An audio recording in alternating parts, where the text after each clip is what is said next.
पूर्णमिदं पूर्णात् पूर्णमुदच्यते पूर्णस्य पूर्णमादाय पूर्णमेवावशिष्यते। ओम शांति शांति शांति। नारायणाखिल गुरो भगवन् नमस्ते शिवाय नमः।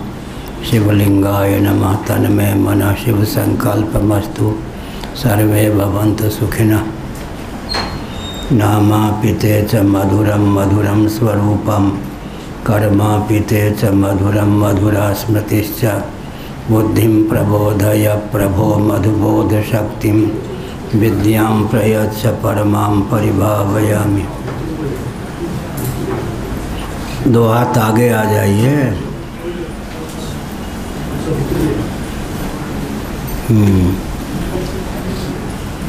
नारायण।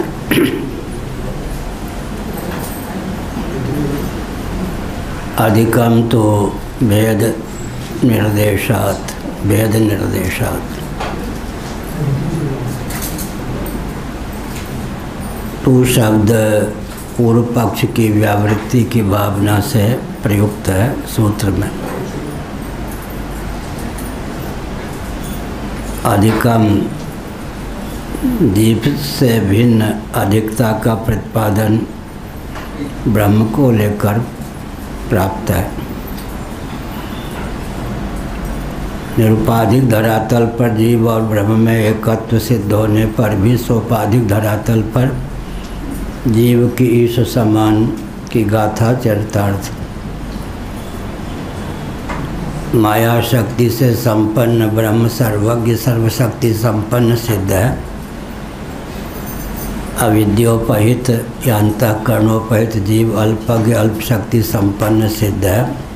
औपाधिक धरातल पर जीव और ईश्वर में भेद अवश्य प्राप्त है।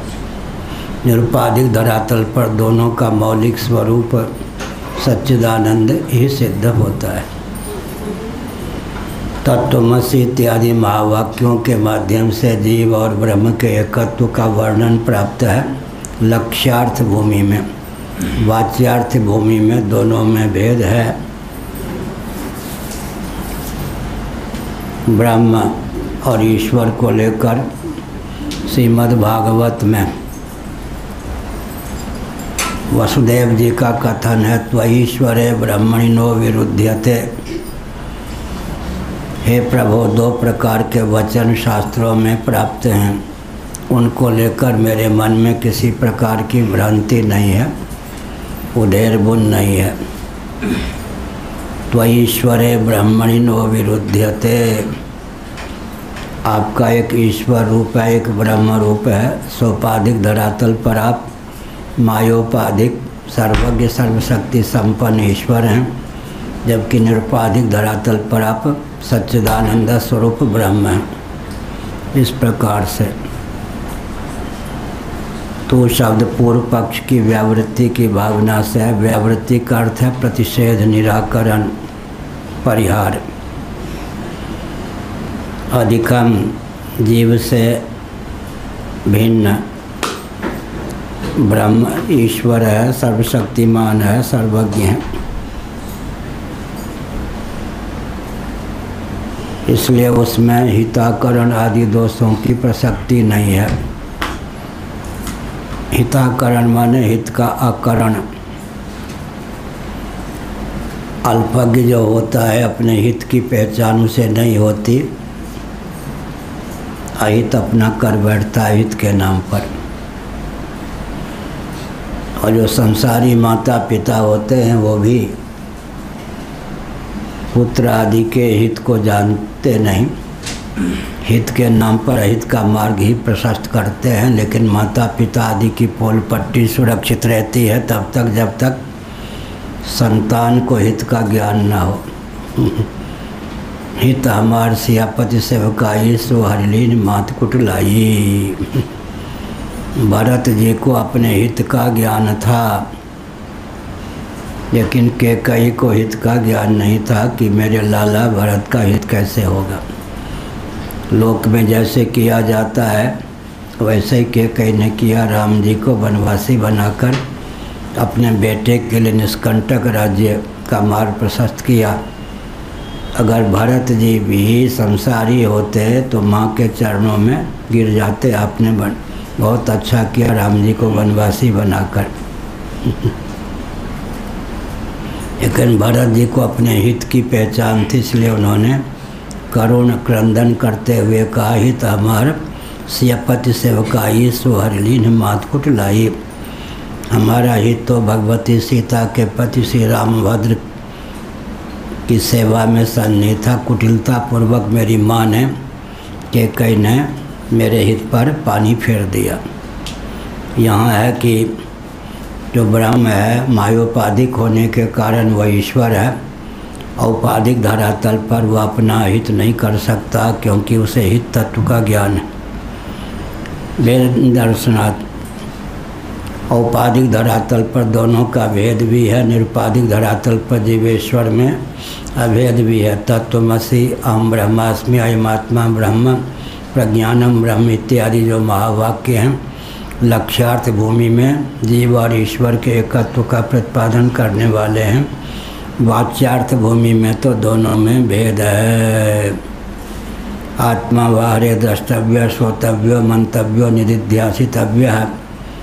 इस प्रकार जो श्रुति है उसके अनुशीलन से यह तथ्य सिद्ध है कि आत्म तत्व ही श्रवण करने योग्य है, मनन करने योग्य है, निधिध्यासन करने योग्य है। निधिध्यासन माने ध्यान, ध्यातव्य है तो आत्मा ही, मंतव्य है तो आत्मा ही, श्रवणीय है तो आत्म तत्व ही, और दर्शनीय है तो एकमात्र आत्म तत्व ही। द्रष्टव्य, आत्म तत्व द्रष्टव्य है, दर्शनीय है। इतनी क्षमता तो नहीं है कि मैं आत्मा का दर्शन कर लूँ, तो श्रोतव्य, श्रवण कर लो विधिवत गुरुमुख से। श्रवण से काम नहीं चला। मंतव्य, शास्त्र सम्मत आगमिक युक्तियों का आलम्बन लेकर मनन कर लो। अंत में निष्ठा के लिए श्रुत और मत जो तथ्य है, अर्थ है, तत्व है, उसमें मनोनिवेश करो। निधिध्यासितव्य, दर्शनीय भी भगवत तत्व ही है, श्रवणीय भी भगवत तत्व भी है, मननीय भी भगवत तत्व ही है। निधिध्यासितव्य माने ध्येय भी भगवत तत्व ही है। यह अर्थ निकला। तो निरुपाधिक धरातल पर एक तुलसीदास जी ने दोनों भावों का चित्रण किया। जो सबके रह ज्ञान एक रस, ईश्वर जीवहि भेद कहु कस। मेधा भेद यद्यप कृत माया, माया कृत परमार्थ नहीं। जीव की समान, जीव की समान, ये क्या वचन है? सोपाधिक धरातल पर जीव क्या ईश्वर के समान हो सकता है? कभी नहीं। अगर कोई कहता है तो नरक का पात्र बनता है। लेकिन निरुपाधिक धरातल पर तुलसीदास जी ने क्या लिखा? जो सबके रह ज्ञान एक रस, ईश्वर जीवहि भेद कहु कस। मुधा भेद यद्यप कृत माया, माया कृत परमार्थ नहीं।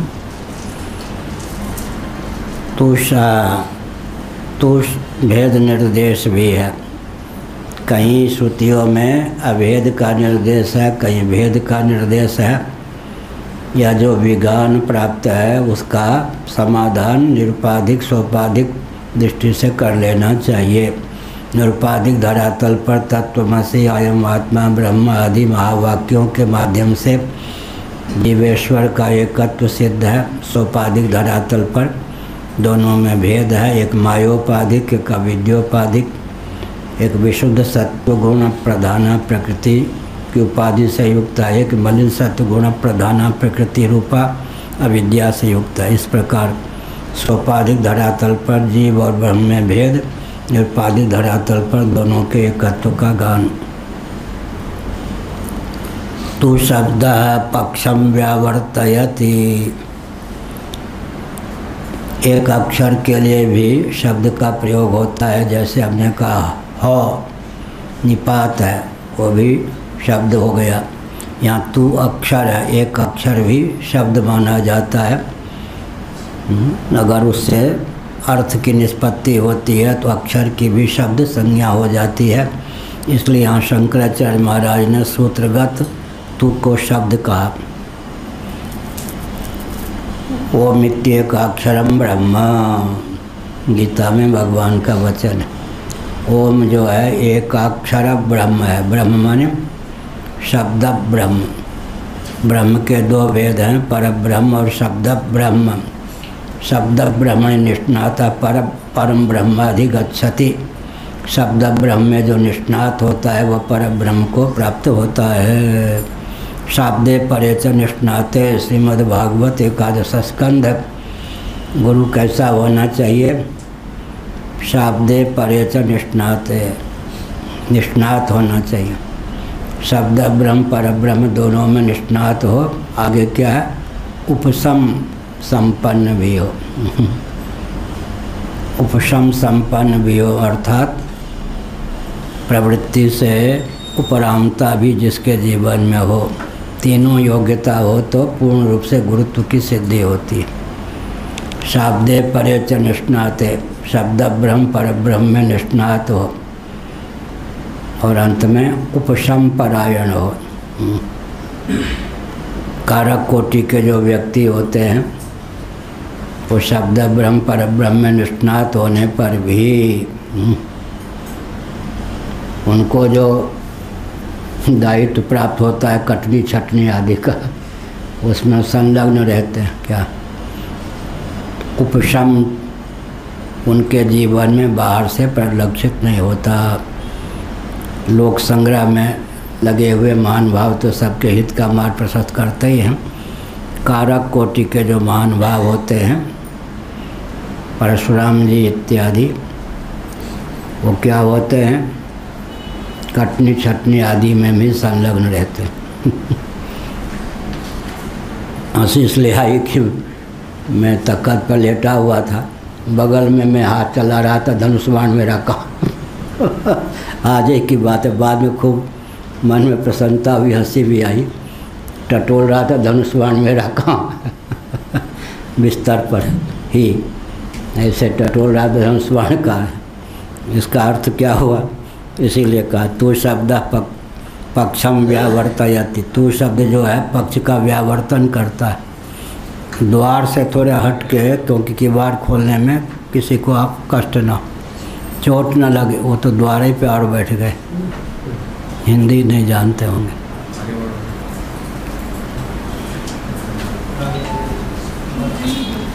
हाँ ठीक है। तू शब्द है पक्षम व्यावर्तयति। तू शब्द जो है पक्ष का व्यावर्तन करता है, पूर्व पक्ष का। यत् सर्वज्ञं सर्वशक्ति ब्रह्म नित्य शुद्ध बुद्ध मुक्त स्वभावम शरीरात् अधिकम अन्यत् तद्वयं जगता षष्टिवयं षष्टि ब्रूमः। जो सर्वज्ञ सर्वशक्ति संपन्न ब्रह्म है, कैसा है? नित्य शुद्ध है, नित्य बुद्ध है, नित्य मुक्त स्वभाव है।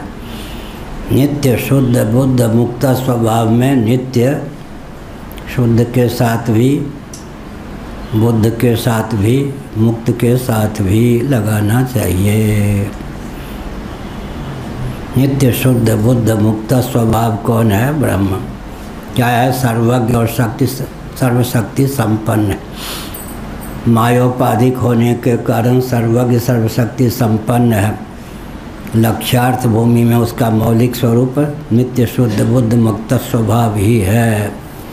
एक विचित्र बात, सोपाधिक धरातल पर भी ब्रह्म मुक्त ही है, निरुपाधिक धरातल पर तो सच्चिदानंद स्वरूप ही है। लेकिन जीव जो है निरुपाधिक धरातल पर ब्रह्म होने पर भी सोपाधिक धरातल पर बद्ध है, अल्पज्ञ अल्प शक्ति संपन्न ही है। शारीरात अधिकम मन्यत। शारीर, शारीर का अर्थ होता है शरीर, देहेंद्रिय प्राणांतःकरण का नाम है। उसमें तादात्म्यपन अहमिति संपन्न देहात्म भाव भावित का नाम शारीर जीव है।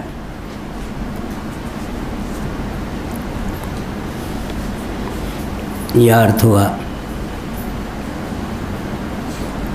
उसी को जीव से अधिक भिन्न है वह, जीव से अधिक भिन्न है का अर्थ क्या हुआ?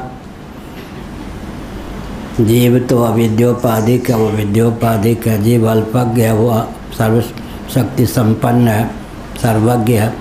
जीव अल्प शक्ति संपन्न है, ब्रह्म ईश्वर भावापन्न विद्योपाधिक होने पर सर्वशक्ति संपन्न है। इस प्रकार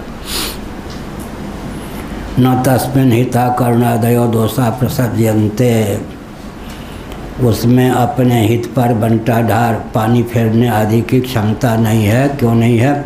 ये तो जीव का लक्षण है। सर्वज्ञ सर्वशक्ति संपन्न होने के कारण, मायोपाधिक होने के कारण जो ब्रह्म ईश्वर भावापन्न है उसे अपने हित का ज्ञान है। उसमें क्या क्षमता है? हितज्ञ है, हितैषी है, हित करने में तत्पर है, समर्थ है, चारों योग्यता से संपन्न है। जीवों के हित का ज्ञान उसे है, हितज्ञ। और क्या है? हितैषी भी है, जीवों का हित भी चाहता है, हित करने में तत्पर भी है, समर्थ भी है, हित तत्व को जानता है। आत्मा ही हित है निरुपाधिक धरातल पर। ईश्वर सोपाधिक धरातल पर भी बद्ध नहीं है। जीव निरुपाधिक धरातल पर नित्य मुक्त होने पर, ब्रह्म स्वरूप होने पर भी बद्ध है। अविद्योपाधिक होने के कारण या अंतःकरणोपाधिक होने के कारण, कारणोपाधिरयम् जीवः कार्योपाधिरयम् जीवः कारणोपाधिरीश्वरः कार्यकारणतां हित्वा पूर्णबोधोऽवशिष्यते। ईश्वर में अर्थात ब्रह्म में, मायोपाधिक ब्रह्म का नाम ईश्वर हो जाता है, यह अभिप्राय। ब्रह्म को ही ईश्वर भी कहते हैं। ब्रह्म सूत्र था तो ब्रह्म जिज्ञासा, फिर जन्माद्यस्यतः। इसका अर्थ क्या हुआ? तटस्थ लक्षण लक्षित, स्वरूप लक्षण लक्षित। ब्रह्म के दो भेद होते हैं। सोपाधिक ब्रह्म का नाम है तटस्थ लक्षण लक्षित, निरुपाधिक ब्रह्म का अर्थ होता है स्वरूप लक्षण लक्षित। तटस्थ लक्षण लक्षित ब्रह्म का ज्ञान पहले कराया जाता है, तो स्वरूप लक्षण लक्षित ब्रह्म का बोध होने का मार्ग प्रशस्त होता है। तटस्थ लक्षण लक्षित ब्रह्म को ईश्वर कहते हैं, जो कि सर्वज्ञ है, सर्वशक्तिमान है, सर्वव्यापक है, सर्वगत सर्वुरालय, या सर्वगत सर्वुरालय, साथ ही साथ सर्वेश्वर है, सर्वनियामक है। या ईश्वर सर्वभूतानां हृदय से जुन तिष्ठति भ्रामयन्, अंतर्यामी, सर्व का संचालक। निरुपाधिक धरातल पर सच्चिदानंद मात्र है, सोपाधिक धरातल पर बद्धता से मुक्त, सर्वज्ञ सर्वशक्ति संपन्न सर्वेश्वर है।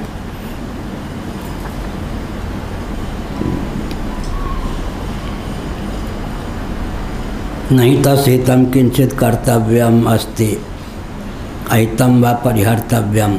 बढ़िया। परमात्मा तत्व जो है, परमात्मा या ब्रह्म, नहीं तस्हितं किंचित कर्तव्यम अस्ति, उसके लिए हित कुछ कर्तव्य नहीं है। हाँ, क्या कहे? क्या? वही तो, न तस्मिन् अहिता करुणादयो दोषा प्रसज्यन्ते। वह जो ब्रह्म है उसमें अहित करण आदि दोषों की प्रसक्ति नहीं होती, क्योंकि वह सर्वज्ञ सर्वशक्तिमान है। इसका मतलब हित के नाम पर अहित कर ले, ऐसा संभव नहीं। सोपाधिक धरातल पर भी ब्रह्म सर्वज्ञ सर्वशक्तिमान होने के कारण अपने हित पर बंटा ढार कर दे, पानी फेर दे, ऐसा संभव नहीं। अपना भला करने के नाम पर ही तो जीव नरक में ही पहुंच जाता, बंटा ढार कर लेता। क्या? नहीं तस्मिन् हिता करणादयो दोषा प्रसज्यन्ते, उस ब्रह्म में अहित करण इत्यादि किसी भी जीवनिष्ठ दोष की प्रसक्ति नहीं है। ब्रह्म प्रमाद करना पाटव विप्लिप्सादि पुमनिष्ठ दोषों से रहित है। क्या हुआ भरद्वाजी? कौन कौन दोष हो गया?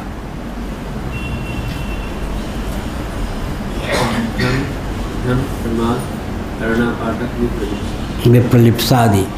बैठ। जीवनिष्ठ ये दोष हैं। कौन? भ्रम, ब्रह्म तो होता ही है। रस्सी में सर्प आदि, शत्रु को मित्र, मित्र को शत्रु। ब्रह्म के बाद प्रमाद भी, प्रमादो वही मृत्यु हो। जीव प्रमादग्रस्त होता है, ईश्वर प्रमादग्रस्त नहीं होते। जीव भ्रांत होता है, ईश्वर भ्रांत नहीं होते। कर्णा पाटव, करणगत अपटुता।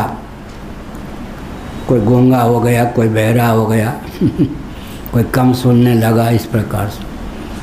करणगत, किसी की बुद्धि मंद हो गई। करणगत अपटुता भी नहीं है। यह भी क्या जयदयाल गोविंदका जी को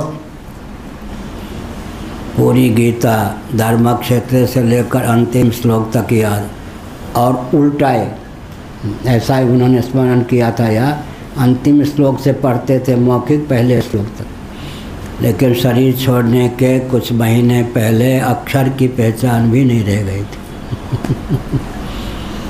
जिसको पूरी गीता आरंभ से अंत तक, अंत से आरंभ तक उलट पुलट के पाठ करते थे, उनके शरीर छूटने के कुछ समय पहले, कई महीने पहले उन्हें अक्षर का बोध भी नहीं रह गया था ये सब होता है कर्णा पाटवादि दोष। भ्रम भी नहीं है ईश्वर में, प्रमाद भी नहीं है। निद्रा आलस्य प्रमाद, निद्रा आलस्य प्रमाद जीवनिष्ठ दोष हैं। इनका वर्णन कहाँ है? गीता के 4 अध्याय में। तमोगुण की प्रगल्भता से एकदम नींद की पूर्वावस्था वो जमाई, ये सब आलस्य। फिर प्रमाद, प्रमा का जो दमन कर दे, कर्तव्य का बोध होने पर भी उसमें प्रीति प्रवृत्ति न रहना प्रमाद है। कर्तव्य का बोध होने पर भी तत्परता की न्यूनता के कारण प्रमाद हो जाता है। तो यह जो ईश्वर है ब्रह्म, ईश्वर भावापन्न ब्रह्म अर्थात विद्योपाधिक, कुछ परिहर्तव्य भी नहीं है, कुछ त्याज्य भी नहीं है और कुछ ग्राह्य भी नहीं है। गीता में क्या कहा? नैव तस्य कृतेन अर्थो न कृतेन कश्चन न चास्य सर्वभूतेषु कश्चिदर्थव्यपाश्रयः। जो तत्वज्ञ होता है उसमें भी ईश्वर के लक्षण की व्याप्ति हो जाती है। नैव तस्य कृतेन अर्थः न कृतेन कश्चन, कुछ करने से भी प्रयोजन नहीं, कुछ न करने से भी प्रयोजन नहीं। जो जीव होता है कुछ करने से भी प्रयोजन, कुछ न करने से प्रयोजन। धर्मानुष्ठान करने से प्रयोजन है, अधर्म का त्याग करेगा। नारायण हरिभजन में ये 5 न सुहात कौन कौन? विषय भोग निद्रा हंसी जगत प्रीति बहुबात। नारायण जी हुए हैं कोई वृंदावन में, वो नारायण नहीं, दूसरे उससे पहले। नारायण हरिभजन में ये 5 न सुहात, 5 कौन कौन है? विषय भोग निद्रा हंसी जगत प्रीति बहुबात। विषय भोगों में रमे रहना बिल्कुल नहीं। निद्रा जब देखो तब सोए ही है, आलस्य निद्रा। विषय भोग निद्रा, हास परिहास भी उनको पसंद नहीं, जगत प्रीति भी नहीं। अब बहुबात, बतंगर, बात करने लगे तो अब कोई तो फ़ोन पे बात करते तो बात करना छोड़ते ही नहीं बहुत विकट। नारायण हरिभजन में ये 5 न सुहात, विषय भोग निद्रा हंसी जगत प्रीति बहुबात। तू शब्द पक्षम व्यावर्तयते यत् सर्वज्ञं सर्वशक्ति ब्रह्म नित्य शुद्ध बुद्ध मुक्त स्वभावं शारीरात अधिकम अन्यत् तद्वयं जगत सृष्टिभूमः। तद्वयं जगत सृष्टिभूमः। हम लोग जो हैं किस ब्रह्म को जगत का सृष्टा कहते हैं? जो सोपाधिक धरातल पर माया युक्त होने के कारण तत्वतः नित्य शुद्ध मुक्त होता हुआ भी सर्वज्ञ सर्वशक्तिमान है, उसको माने ईश्वर भावापन्न ब्रह्म को हम जगत का सृष्टा कहते हैं। न तस्मिन्हिता करुणादयो दोषा प्रसज्यन्ते, उसमें हित के अकरण इत्यादि दोषों की प्रसक्ति बिल्कुल नहीं है। क्यों? सर्वज्ञ है, सर्वशक्तिमान है, हित का ज्ञान है, सबका हितैषी है, हित करने में तत्पर भी है, समर्थ भी है, चारों योग्यता संपन्न। अपना बंटा ढार कर ले हित के नाम पर, ऐसा नहीं। नित्य मुक्त स्वभावत्वाद, क्योंकि नित्य मुक्त स्वभाव है, बंधन है ही नहीं, तो बंधन का निवारण कैसे करें? अप्राप्त का प्रतिषेध होता है या प्राप्त का? प्राप्त का प्रतिषेध होता है, अप्राप्त का प्रतिषेध नहीं होता। यह नियम। बंध्या पुत्र अप्राप्त है तो उसका प्रतिषेध क्या होगा? जगत प्राप्त है, उसी का प्रतिषेध होता है नेति नेति आदि के द्वारा। प्राप्त का प्रतिषेध होता है, अप्राप्त का प्रतिषेध नहीं होता।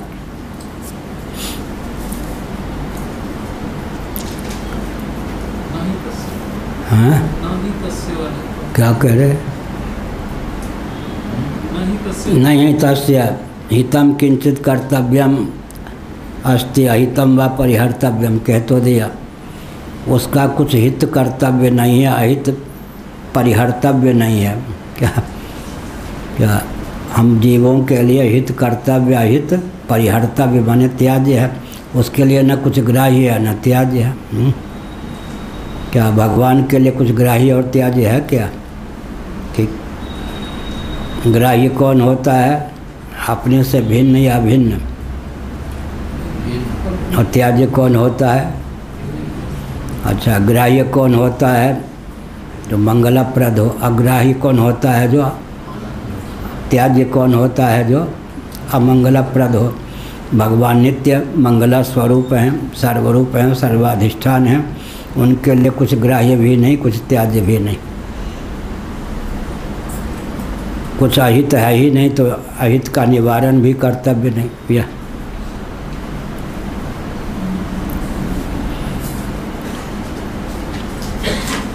नहीं तस्य हितम किंचित कर्तव्यम अस्ति, अहितम व परिहर्तव्यम। हित कर्तव्य नहीं, अहित परिहर्तव्य नहीं। जीवों के लिए हित कर्तव्य है, अहित परिहर्तव्य है। ग्रहण और त्याग। संग्रह त्याग न बिनु पहचाने, ताते कछ गुण दोष बखाने। कहाँ से लिया तुलसीदास जी ने?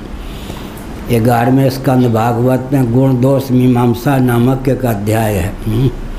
उसका सारांश तुलसीदास जी ने अपने शब्दों में व्यक्त किया।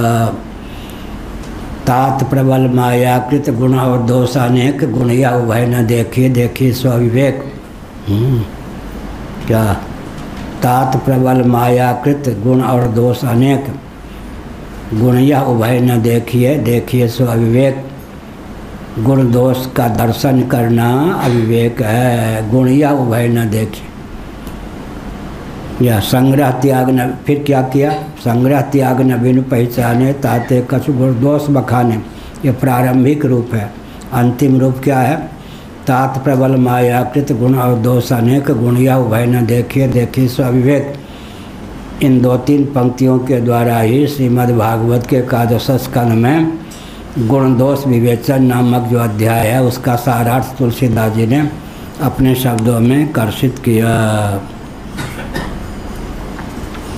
न च तस्य ज्ञान प्रतिबंध शक्ति प्रतिबंधो वा क्वचित अपि अस्ति। ज्ञान का प्रतिबंधक या शक्ति का प्रतिबंध कुछ नहीं।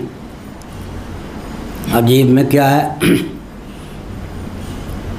ज्ञान का भी प्रतिबंधक होता है, ज्ञान प्रतिबद्ध होता है, शक्ति भी प्रतिबद्ध होती है। प्रतिबंध का निराकरण कर्तव्य है ना। तो ज्ञान प्रतिबंध है, नित्य ज्ञान स्वरूप है, पूर्ण ज्ञान स्वरूप है। शक्ति भी प्रतिबद्ध नहीं है, तो शक्ति प्रतिबंध भी नहीं है। क्वचित अपि अस्ति। सर्वज्ञत्वात् सर्वशक्तित्वात् च। सर्वज्ञ होने के कारण ज्ञान में कोई प्रतिबंध नहीं है। सर्वशक्तिमान होने के कारण क्या है? शक्ति में कोई प्रतिबंध नहीं है, नहीं तो फिर क्या होगा। चाहिए अमीय जगत जुराई न छाछू आज मैं अपने लिए सोच रहा था, चाहिए अमीय जगत जुराई न छाछू। कोई अमृत चाहता है लेकिन जगत में मट्ठा छाछ क्या तक्र वो भी सुलभ नहीं है। भाग्य छोट अभिलाषवर चाहिए अमीय जक्षु। लेकिन दूसरी बात क्या है, जो अमृत चाहता है उसका मनोबल इतना ऊंचा है कि अमृत चाहता है तो समझ लीजिए कि अमृत प्राप्त करने की क्षमता अंतर्निहित है। सबके मन में ऊंचा संकल्प थोड़े होगा। हमारे मन में तो अभी बस जब देखो तब हिंदू राष्ट्र बनाना है, भारत को अखंड करना है। जैसे सनक होते हैं ना, भगवान जो कराना चाहते हैं उसके सनक दे देते हैं, हिंदू राष्ट्र बनाना। अब सबके मन में थोड़े भाव आएगा क्या, दुष्टों का एकदम दमन करना है, हिंदू राष्ट्र बनाना। ऊंचा संकल्प भी सबके हृदय में नहीं हो सकता। दिल्ली में किसी ने हमको विद्यार्थी जीवन में इतना सा आदि शंकराचार्य जी का चित्र दे दिया कि गल है भाई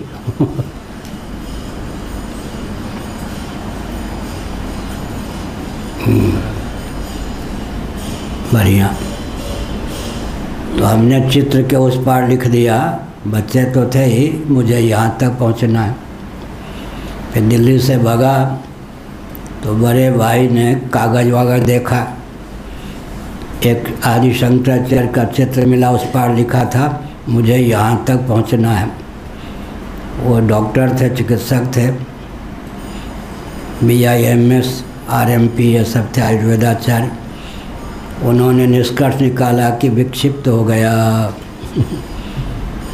आज की बात दूसरी है, गली गली में शंकराचार्य जगत गुरु घूमते हैं। उस समय तो कोई शंकराचार्य कैसे प्राप्त बनेगा। 8-9वीं कक्षा का विद्यार्थी शंकराचार्य लिखा है कि मुझे यहाँ तक पहुँचना है। भविष्य में जब यहीं पर महाराज ने अभिषेक किया और संकोच पूर्वक अभिषेक करते समय कहा संभवतः इनका शरीर, ब्राह्मण दंडी स्वामी तो हैं ही, संभवतः इनका शरीर अमुक क्षेत्र का हो।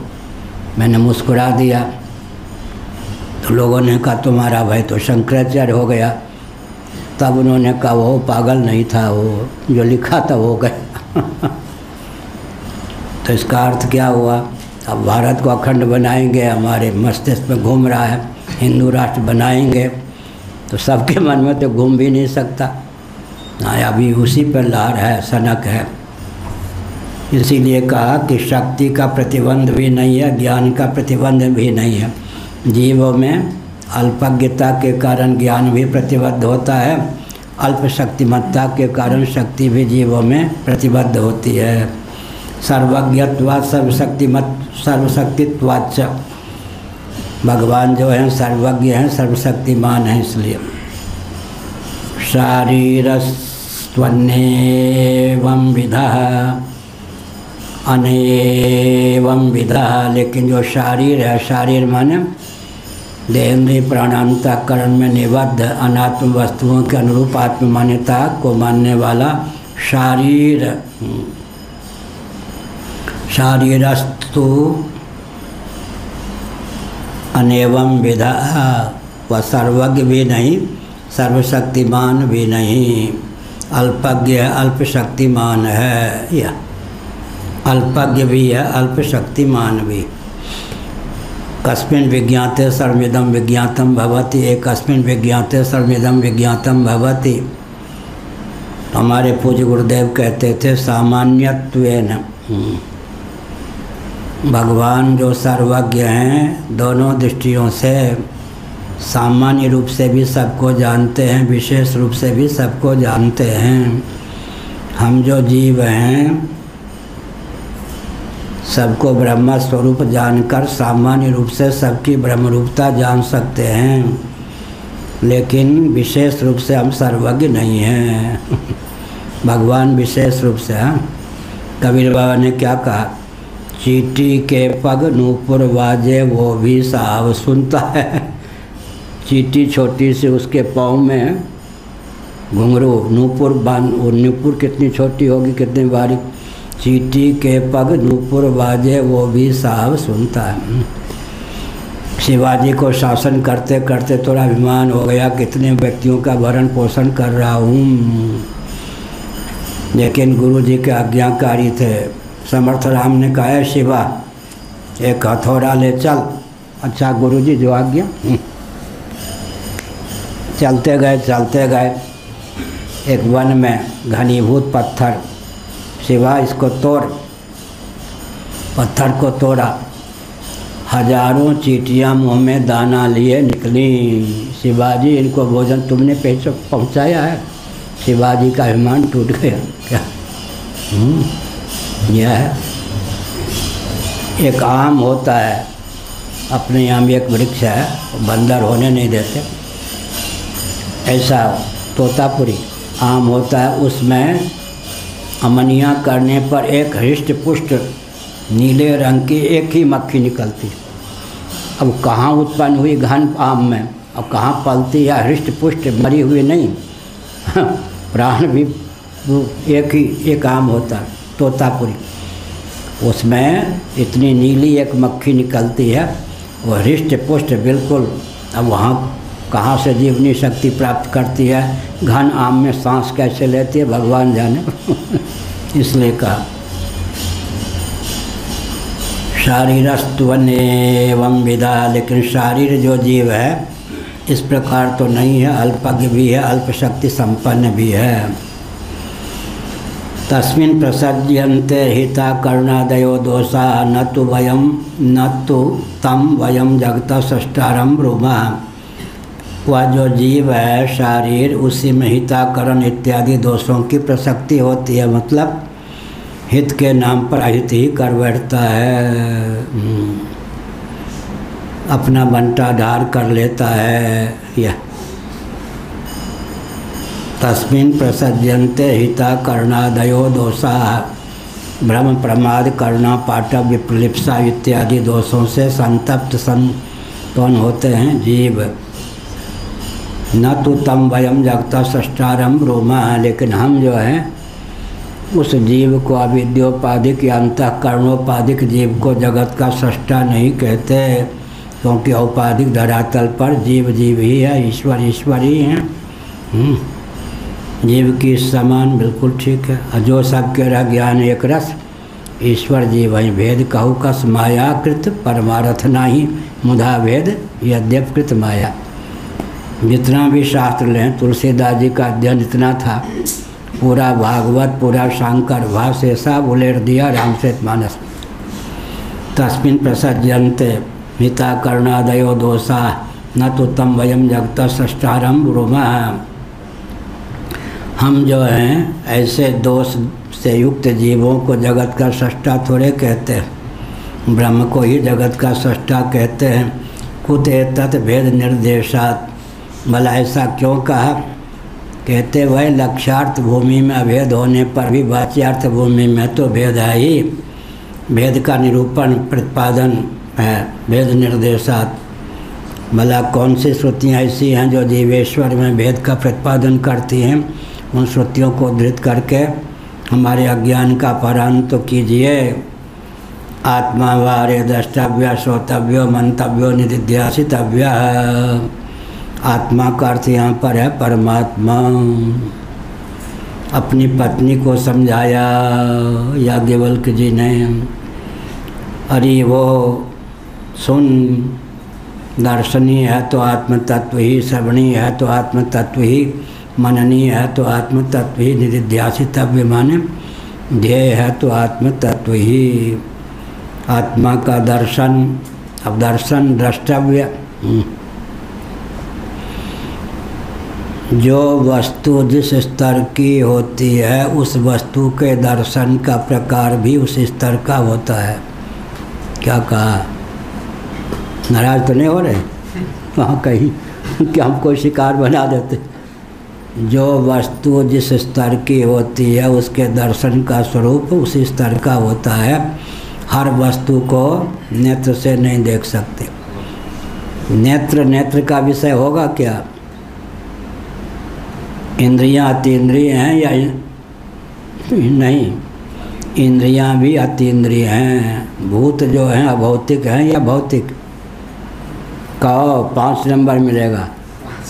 ये पास वाले वो सुन ही नहीं रहे तो पता है कि भूत भौतिक हैं या भौतिक?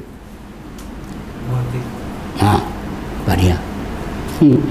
भूत भौतिक हैं या भौतिक? भूत के कार्य भौतिक होंगे या भूत ही भौतिक होंगे? तो क्या हो गए? भूत कौन है, भौतिक या भौतिक? हाँ है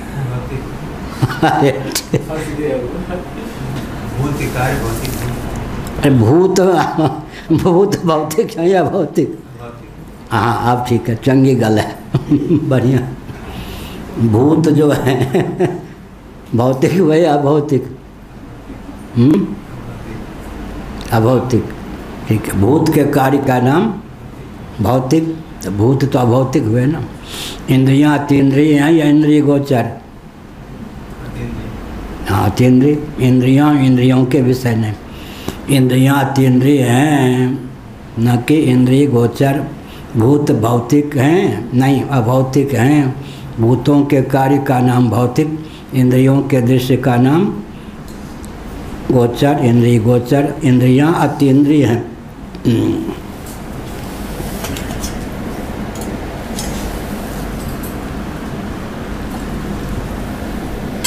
तो हमने क्या कहा? वस्तु के अस्तित्व का आकलन करके, स्वरूप का आकलन करके उसके दर्शन का निर्धारण किया जाता है, उसके दर्शन के विधा का आकलन किया जाता है। सुख का दर्शन किस इंद्रिय से होगा? सुख का दर्शन सुख विषय है या नहीं? इच्छा द्वेषा सुखम दुखम संघात चेतना धृति तत्क्षेत्रम सुख वेद्य है या नहीं? ज्ञानेंद्रियों का विषय है? नहीं। कर्मेंद्रियों का विषय है? नहीं। दुख भी वेद्य है या नहीं? दृश्य है। और भूख प्यास, पेट में दर्द हो जाए तो इसका मतलब जिस वस्तु का जो स्तर है उसके दर्शन का स्तर उसी ढंग से निर्धारित किया जाता है। उसके दर्शन के लिए करण का स्तर उसी ढंग से होता है। या एक नियम है।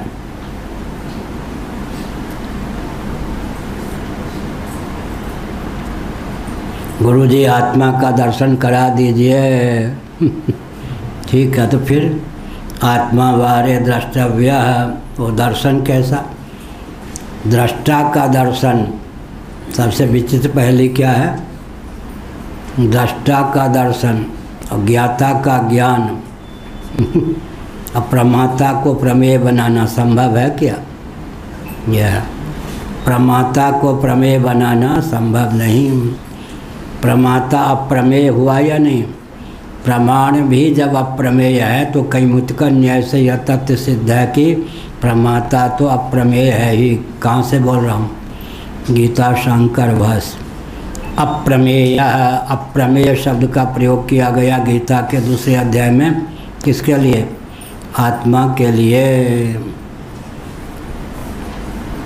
प्रमाण भी अप्रमेय है। त्रिपुटी का नाम क्या होगा?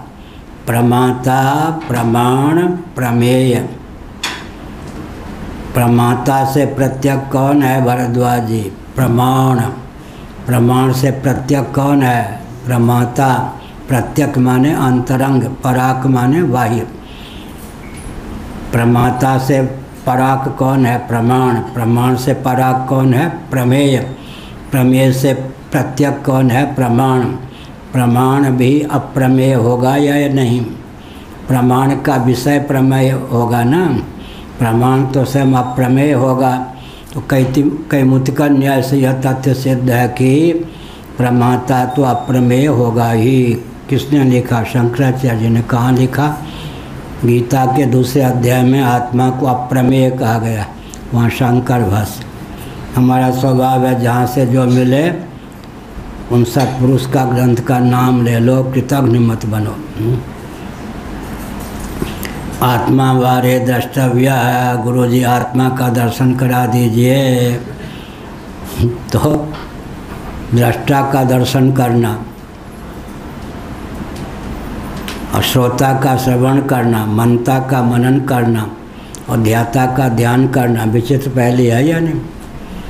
आत्मा वार्य द्रष्टव्य है, आत्मा ही द्रष्टव्य है, दर्शनीय है तो आत्म तत्व ही। और भागवत में दर्शनीय तिलको वनमाला ये भगवान श्री कृष्ण के लिए सगुण साकार दर्शनीय तिलको वनमाला, ये दिव्य गंध तुलसी मधुमत्तई अलिकुलई, ये सब आत्मा वार्य द्रष्टव्य है, वही द्रष्टव्य है। गुरु जी आपने तो कहा पर दर्शन तो आत्मा का हो नहीं रहा है। बेटा श्रोतव्य, सुन ले, फिर श्रवण भी कर लिया फिर भी काम नहीं चला तो मंतव्य। आगमिक युक्तियों का आलंबन लेकर के तत्व का निर्धारण जो है वो मनन है। क्या आगमिक माने शास्त्र सम्मत युक्तियों का आलंबन लेकर के श्रुत अर्थ के निर्धारण के लिए युक्ति का आलंबन लेकर जो काम होता है उसका नाम मंतव्य है। मंतव्य माने मनन करने योग्य, उसका नाम मनन है। निधिध्यासितव्य है, निधिध्यासितव्य माने निधिध्यासन ध्यान करने योग्य। कैसे करेंगे? सोहम स्मृति वृत्ति अखंडा दीप शिखा स्वय परम प्रचंडा आत्म अनुभव सुख सुप्रकाशा तब मूल भेद ब्रह्म नासा। अध्यात्म रामायण में संस्कृत में वाक्य है, तुलसीदास जी ने हिंदी में अवधि में उसको लिख दिया। सोहम स्मृति वृत्ति अखंडा दीप शिखा स्वय परम प्रचंडा, वृत्ति अखंडा परम प्रचंडा। सोहम स्मृति वृत्ति अखंडा दीप शिखा स्वय, दीप शिखा के समान परपेंडिकुलर लंबायमान, एकदम बिल्कुल हवा न रहे तो यथा दीपो निवातस्थ, यहाँ ब्रह्म भी हो सकता है। वात माने वायु रहित स्थल में रखा गया दीप, यहाँ संकोच करना पड़ेगा अर्थ का या नहीं? निवात का अर्थ अनुदर, अनुदरी कन्या। क्या अर्थ क्या करेंगे? अनुदरी, अनुदरी, अनुदरी कन्या, अनुदरी कन्या। जिस कन्या बेटी कुमारी कन्या के पेट ना हो, नहीं के बराबर, उसको क्या कहेंगे? अनुदरी कन्या, अनुदरी कन्या। इसलिए पेट नहीं है ये नहीं, स्वल्प पेट हो, ऐसे ही यहाँ पर समझना चाहिए। निवात माने बिल्कुल वायु शून्य, तब दीप कार्बन डाइऑक्साइड के कारण फिर दीप बुझ जाए। निवात का अर्थ हुआ उसके जलने के लिए झोंका न विक्षेप और लय, लय विक्षेप शून्य स्थिति दीपक की बनी रहे, इसके लिए जितनी हवा अपेक्षित है उससे अधिक या न्यून न हो, वही तो निवात। नहीं तो बिल्कुल निवात कर दें तो दीप बिना हवा के दीप संभव नहीं, ज़्यादा हवा के झोंका, तो लय विक्षेप से रहित। यह हुआ आत्मा वार्य द्रष्टव्य श्रोतव्य मंतव्य निधिध्यासितव्य। श्रवण से क्या होता है? प्रमाता के लिए समाधि की जो अवस्था है, क्या हुआ? समाधि को, समाधि प्रमाण नहीं मान सकते? किसको? समाधि को प्रमाण के रूप में। समाधि प्रमाण है, प्रत्यक्ष अनुमान आगम किस प्रमाण में रखेंगे? सब तो है ही नहीं वहाँ पर। समाधि को किस प्रमाण में रखेंगे? प्रमाता की प्रमेय कोटि का पदार्थ है या प्रमाण कोटि का पदार्थ है समाधि, या प्रमाता कोटि का पदार्थ है समाधि? प्रमाता प्रमाण प्रमेय में किस कोटि का है समाधि, या किस कोटि की है समाधि? वो संस्कृत अंग्रेजी में अंतर, संस्कृत हिंदी में अंतर हो जाए। एक जगह पुल्लिंग एक जगह स्त्रीलिंग है। हाँ, जैसा आत्म तत्व का निरूपण होता है उसके अनुभव में समाधि प्रयुक्त है, तो उसको प्रमाण कोटि कर सकते हैं। समाधि के दो अर्थ होते हैं। वेदांती क्या बोलेंगे समाधि की परिभाषा? समाधि संबित उत्पत्ति पर जीवैकताम प्रति, जीव और ईश्वर के एकत्व की संबित का नाम समाधि है उपनिषद। और वहाँ प्रमाण, विपर्यय, विकल्प, निद्रा, स्मृति 5 प्रकार की चित्तवृत्ति के निरोध का नाम है समाधि। और इधर सोहम अस्मिति वृत्ति अखंडा, वृत्ति का निरोध नहीं। वृत्ति का निरोध माने बल विक्षेप का आधायक ना हो, लेकिन सोहम अस्मिति वृत्ति अखंडा यहाँ पर क्योंकि इतने समय तक मैं समाधिस्थ रहा, इस स्मरण के बल पर समाधि में वृत्ति सिद्ध है।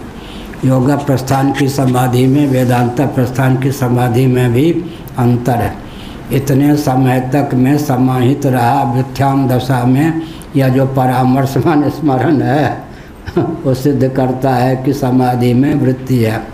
अब वृत्ति का सर्वथा निरोध हो जाए तब क्या रहेगा? चित्तवृत्ति का निरोध ना। चित्तवृत्ति का निरोध हो जाने पर चित्त रहेगा या नहीं? चित्तवृत्ति का निरोध होने पर चित्त रहेगा। जल तरंग का निरोध हो जाने पर जल रहेगा या नहीं? तो समाधि क्यों आवश्यक है? वृत्ति की दशा में वृत्ति सारूप्य को जीव प्राप्त हो जाता है। वृत्ति के अनुरूप वृत्ति दशा में वृत्ति सारूप्य को जीव प्राप्त होता है। और वृत्ति का निरोध हो जाने पर वृत्ति सारूप्य खंडित हो जाता है। वृत्ति सारूप्य तदा द्रष्टु, उस समय दृष्टा अपने स्वरूप में स्थित हो जाता है। अब मेरा पूर्व पक्ष है, उसमें वृत्ति सारूप्य न सही, चित्त सारूप्य तो फिर भी रहेगा। उस समय दृष्टा अपने स्वरूप में कैसे स्थित हो जाएगा? वृत्ति सारूप्य विनिर्मुक्त होने पर भी चित्त सारूप्य संपन्नता तो बनी रही। उसका उत्तर क्या है?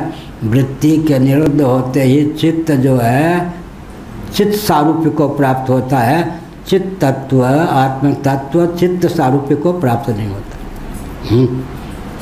समाधि आदि का अनुभव न हो तो इस ढंग का चित्रण नहीं हो सकता। वृत्ति सारूप्य तो है, चित्त सारूप्य संभव नहीं, क्योंकि वृत्ति के निरुद्ध हो जाने पर निरुद्ध दशा में जो चित्त है वो चित्त स्वरूप सायुज्य को प्राप्त होता है। और चित्त तत्व, आत्म तत्व चित्त सारूप्य को प्राप्त नहीं होता। यह अर्थ जो ही वृत्ति को हटा देंगे तो ही चित्त जो है चिन्मात्र होकर शेष रहेगा। क्या भगवान शंकराचार्य ने क्या लिखा? चित्तम चिदिति जानीयात तकार रहितम यदा तकारो विषयाध्यास जपा रागो यथा मणौ। आत्मा वार है द्रष्टव्य, श्रोतव्य, मंतव्य, निधिध्यासितव्य। देखो क्या संस्कृति थी। ये मिथिला की गाथा है। याज्ञवल्क्य जी ने अपनी पत्नी से कहा, अरे ओ देवी सुन ले, आत्म तत्व ही द्रष्टव्य है, वही श्रोतव्य है, वही मंतव्य है, वही निधिध्यासितव्य है। यह हो गया बृहदारण्यक 2, 4, 5। अब छांदोग्य उपनिषद सोन्वेष्टव्य सब जिज्ञासितव्य, वह अन्वेष्टव्य अनुसंधान करने योग्य है, वह विजिज्ञासितव्य सह, वह विजिज्ञासितव्य माने विशेष रूप से जानने योग्य है। जानने योग्य का अर्थ ये बनाएंगे तब तो ज्ञान होगा ना। जिस कोटि का पदार्थ होता है उसी कोटि से उसके ज्ञान, दर्शन आदि के विधा का संपादन होता है। यह नियम। दृष्टा को देखना है, ज्ञाता को जानना है, ठीक। प्रमाता को प्रमेय बनाना है। कैसे बनाएंगे? ज्ञाता को जानना है, दृष्टा को देखना है। वो दृश्य को देखने की विधा अलग होगी, दृष्टा को देखने की विधा क्या होगी? ये सब अलग अलग है। सता सौम्यतया संपन्नो भवति, उस समय में सत से सौम्य संपन्न हो जाता है। सुषुप्ति अवस्था, समाधि अवस्था में सत से एक हे सौम्य, सौम्य को ही श्रुति में सौम्य कहते हैं। चंद्रमा का नाम है सोम, उसके समान जिसका शीतल स्वभाव हो वो हो गया सौम्य। हे सौम्य सता तदा संपन्नो भवति, सत से संपन्न माने एकीभूत तादात्म्यपन सदरूप होकर उस समय शेष रहता है। शारीर आत्मा प्रज्ञानेन आत्मनान्वारूढ़ा, बृहदारण्यक 4:3-35 बढ़िया स्थल दे दिया ढूंढ के सत्यानंद जी ने। एक बार आए थे पूज्य गुरुदेव के दर्शन के लिए, जिन्होंने स्थल दिया। शारीर आत्मा प्रज्ञानेन प्राज्ञेन आत्मनान्वारूढ़ा, या तो शारीर आत्मा, शारीर माने जीव, देहेंद्रिय प्राणांतकरण का नाम यहाँ पर शरीर है, उसमें सन्निहित होकर तदनुरूप आत्ममान्यता से संपन्न जीव का नाम है शारीर आत्मा। प्राज्ञेन आत्मनान्वारूढ़ा, इस प्रकार से प्राज्ञ है वह, प्रज्ञा संपन्न है और आत्म तत्व से एकीभूत। मरण काल में यह जीवात्मा जो है परमात्मा से अधिष्ठित सत्य से संपन्न हो जाता है। इसका अर्थ क्या हुआ? देहत्याग के बाद पापी तापी कोई भी जीव क्यों न हो, पहले उसका लय भगवान में ही होता है। देहत्याग के बाद जीव का लय अपने मौलिक स्वरूप भगवान में ही होता है। उसके बाद में सदा तद्भाव भाविता, अपने संस्कार के अनुरूप भगवान में एक बार मिल जाने पर, लीन हो जाने पर भी च्युत हो जाता है। जैसे महाप्रलय में जितने जीव हैं सब भगवान से एकीभूत होकर ही शेष रहते हैं, लेकिन सृष्टि के प्रारंभ में वे अपने शुभाशुभ कर्मों के अनुसार देहेंद्रिय प्राणांतकरण से युक्त हो जाते हैं। मरने का सिद्धांत उपनिषदों में है। देह त्याग के बाद जो भी जीव हो पहले भगवान में विलीन हो जाता है, लेकिन विलीन होने पर भी जैसे कोई जलाशय में डुबकी लगा ले, अंत में उसे ऊपर आने की आवश्यकता होती है, ऐसे ही भगवान में विलीन होने पर भी जिनकी क्षमता भगवद रूप होकर शेष रहने की नहीं होती है, वो अपनी वासना के अनुसार, अविद्या काम कर्म के अनुसार फिर भगवान से च्युत हो जाते हैं। देह त्याग के बाद हर जीव भगवान को ही प्राप्त होता है, लेकिन वहाँ टिक नहीं पाता, क्योंकि अविद्या काम कर्म के कारण उसकी क्षमता नहीं कि सदा के लिए ब्रह्म भावापन्न होकर रह सके, वहाँ से च्युत हो जाता है। इसलिए कहा, हे सौम्य, सुसुप्ति में सत के साथ संपन्न हो जाता है शारीर आत्मा। मरण काल में यह जीवात्मा परमात्मा से अधिष्ठित हो जाता है, एकीभूत हो जाता है। इत्येवं जातीय का कर्तृकर्मादि भेद निर्देशो जीवात अधिकम ब्रह्म दर्शयति। ये जातीय इस प्रकार की जो श्रुतियाँ हैं, इस जाति माने इस प्रकार की जो श्रुतियाँ हैं, कर्तृकर्मादि भेद निर्देशा, इनमें कर्ता कर्म इत्यादि से ले लेंगे फल, कर्ता कर्म फल आदि भेद का निर्देश प्राप्त है। जीवात अधिकम ब्रह्म दर्शयति, इसलिए जीव से अधिक ब्रह्म के स्वरूप का निर्देश है, जीव के इस समान। ननु अभेद निर्देशोपि दर्शित है। दोनों प्रकार की श्रुतियाँ हैं, जहाँ जीव और ईश्वर के भेद का वर्णन किया गया है, वहाँ भेद परक भी श्रुतियाँ हैं। तत्वमसि तेवं जातीय का, तत्वमसि अहम ब्रह्मास्मि, प्रज्ञानम ब्रह्म अयमात्मा ब्रह्म, सोहम शिवोहम, ये सब भी तो हैं। दोनों प्रकार भेद और अभेद दोनों को आप प्रतिपादन करने वाली श्रुतियाँ हैं। तो श्रुतियाँ जो हैं किस दृष्टि से भेद का प्रतिपादन करती हैं? औपाधिक धरातल पर जहाँ भेद का प्रतिपादन करती हैं, वहाँ निरुपाधिक धरातल पर अभेद को सिद्ध करती हैं।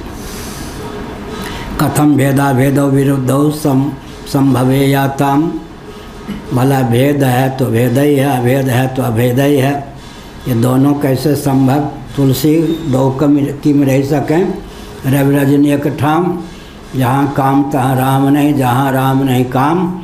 तुलसी रवि दो की में रह सकें, रवि रजनी एक ठाम। क्या रवि रजनी को एक जगह रखने के लिए क्या करेंगे? जहाँ काम तहाँ राम नहीं, और जहाँ राम नहीं काम। तुलसी दो की में रह सकें, रवि रजनी एक ठाम, दोनों को एक जगह करेंगे तो क्या? तदपि बनी संध्या अनुमानी। क्या संध्या में रवि रजनी दोनों का सम्मिलन हो जाता है। तदपि बनी संध्या अनुमानी। यह जहाँ काम तहाँ राम नहीं, जहाँ राम नहीं काम। यहाँ राम का अर्थ क्या है? वृत्त्यारूढ़ चेतन, सोहम अस्मिति वृत्त्य खंडा। नहीं तो भगवान तो हृदय में भी अज्ञान भी है, तो चित्त सामान्य है, उसका अज्ञान से विरोध है क्या? तो जहाँ राम तहाँ काम नहीं। आजकल के रामायणी अर्थ लगा देंगे, जहाँ काम तहाँ राम नहीं है। राम का अर्थ क्या हुआ? निर्गुण निराकार या कौन सा? जहाँ काम तहाँ राम नहीं, जहाँ राम नहीं काम। लेकिन हृदय में तो या हृदय भवन प्रभु तोरा, यहाँ आई बसे बहु चोरा, माने ही नहीं मोर निहोरा, अतिशय करें भर जोरा। भगवान भी हृदय में है।